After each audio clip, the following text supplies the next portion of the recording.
Point Madam of President, inquiry. I move the Senate do now adjourn until Tuesday, March 8th, 12 o'clock noon, 2016. On that motion, all those in favor say aye.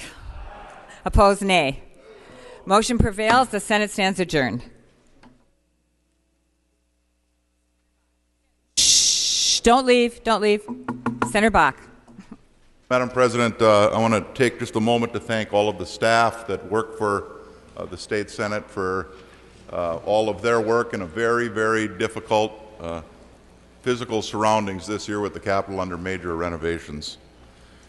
You know, members, this Capitol opened in 1905, and since that period of time, and members, I'm going to have a picture, those of you that have your laptops, I'm going to have a picture mailed to you right now, and you can take a look at the very first State Senate that sat in these very desks and these very chairs. The picture was taken from the back of the alcove, and there were 63 members of the State Senate at the time. I'm sure it'll show up. 63 members of the Senate. You'll notice that there are a bunch of old men. Look old to me anyway. Most of them have hair on their face. And you'll notice that they're all men because women didn't have the right to even vote when this chamber opened in 1905, much less serve here in the State Senate. Since that time, 548 Minnesotans have sat in these chairs. It's a pretty small group of people that have had the privilege to serve in our Minnesota State Senate and sit in these chairs over the last 110 years. And many historic things have happened here as our state developed from 1905 to where we are today. You know, we were the 15th state to ratify the 19th Amendment to the U.S. Constitution that gave women the right to vote. It's done here in a special session. Looks like we're going to have one again this year. We were the very first legislative body in America to welcome an openly gay member. And we made him our Senate president. His name was Alan Spear from Minneapolis. Very first in the nation. There have been many firsts in this state. And you know, members, I oftentimes look around the ring of the chamber and see Daniel Webster's comment and think about what has happened in this chamber over the last 110 years to develop the resources of our land, to build up our great institutions, our colleges, our universities, our public schools. This is where the Minnesota Miracle, the property tax reform that was leading in the nation. The very first charter schools in our country started here. The very first open enrollment in the country started here. Post-secondary option started here, with votes in these chairs at these desks. You know, and prior to 1971, the public really had no participation here, because for the first 65 years, committee meetings weren't open to the public. And if you think about what these office suites looked like, what it was there was a senator in the office. The committee chairs had offices, the rest of them officed at their desks. And behind that door in the hallway, the door hallways were the same, behind that door was the chairman's desk and the committee room table. And legislation would be considered. And the only opportunity the public had to participate in the lawmaking process if you were invited into that chairman's committee room. And you would come in and you would state what it is you wanted to communicate to the chairman and the committee. You then would be asked to leave. and the state Senate did its work for the first 65 years that this chamber was open. And then in 1971, the open meeting law was passed, and this building was forever changed. And the public all of a sudden had the opportunity to participate in their government. Remarkable change that happened in this chamber. And the building was never built to accommodate the public very well. You know what the hearing rooms look like with the big marble columns in the way, the sight lines are terrible. It was never built for the public. And for over 4 decades, this legislature and the Senate and the House have been trying to figure out how can we renovate this Capitol so it can better serve the public. It was never built for that. And finally, we've done it. And it happened in here. And we've authorized a building where the state Senate is no longer going to be officed in the Capitol after 110 years of being here. And most of you are going to spend your last day in an office in the Capitol, those of you that have them here, and you'll be the very last senators to occupy offices in the Capitol. And by December, we'll be moving across the street, all of us, to be officed together. And next session, for the very first time in 110 years, the state Senate's not going to meet in this room. And it'll be a very historic session because it will be the only time in state history that the state Senate has not, or since 1905, excuse me, since the Senate's not met in this room. But you're going to sit at these desks, and you're going to have these chairs. And we're going to set up a temporary chamber over in the new building across the street. 95 University Avenue is the address.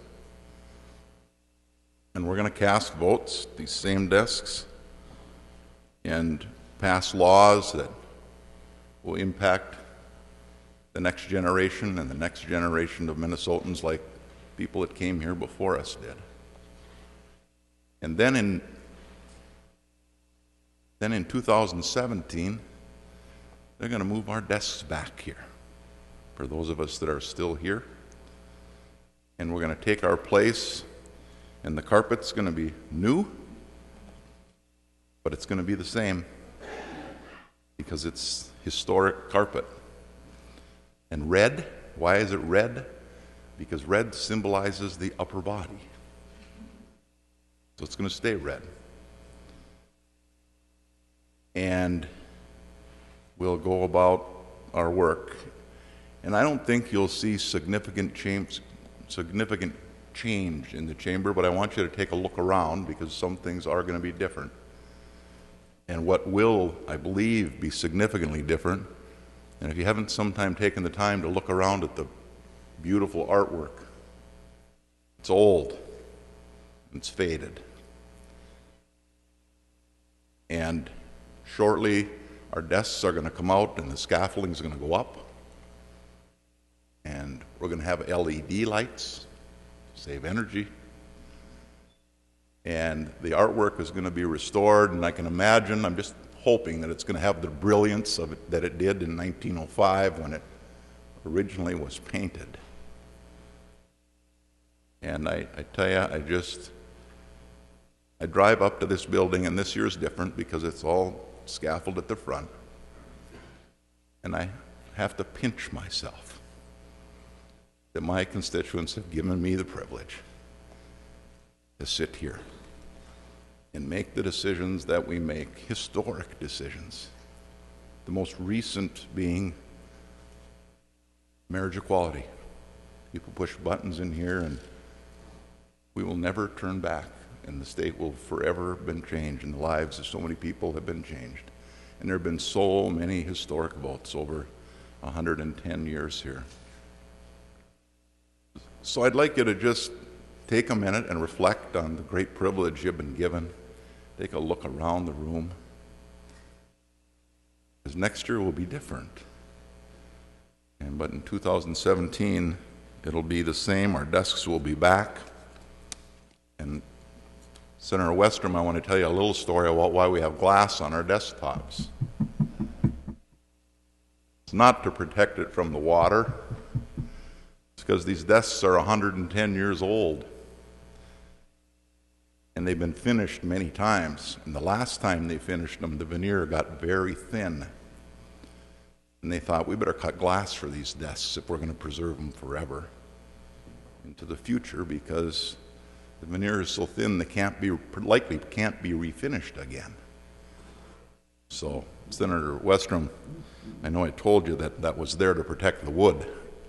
The truth is, it's actually there to protect the very thin layer of veneer on the desk going forward, so that the next generations of Minnesotans that get the opportunity to sit in these desks will continue to be able to use these very, very historic desks. So members, I just want to thank all of you for your service to our state. I want to thank your families. This is a family sport, as you all know. And families get very engaged in what we do here. And get those of us that serve here and push the buttons get the credit. And oftentimes it's the families that do the work. Senator Gazelka and I talked about that today when his wife was here. How hard it is for those of us that are rural. Leave your families for 5 months to come here. Think back and imagine what it was like when they came on a horse. And they were almost all rural. And they came here and sat in these same desks, and the horses were parked, and they fed hay to them. And imagine they didn't go home every week and they didn't get the mileage that we do. And if anybody else wants to say anything, I just want to give you the opportunity to, because this is a pretty historic night moving out of here and not being here next year. So, Senator Han or anybody else that might want to reflect on something that's special that's happened here, or a special friendship you've built, or please feel free to do that. Thank you all for your service. I wasn't planning on seeing many of you until March 8th, and it appears like we're going to do that a little bit before that this year. But thank you all. God bless, and have safe travels home. And I'm going to get together with the Speaker and the Governor and see if we can figure out what the path is to kind of complete a little bit of the work that didn't quite get done. I will say, other than the revisers bill, the Senate did do all of its work, including the bonding bill. But because of time constraints, the House wasn't able to get to some of that work. So thank you all, and thank you all of you staff again for all the work you do. There's so many spokes in the wheel here that make this great state capital and make our state Senate and make our state work. Thank you all.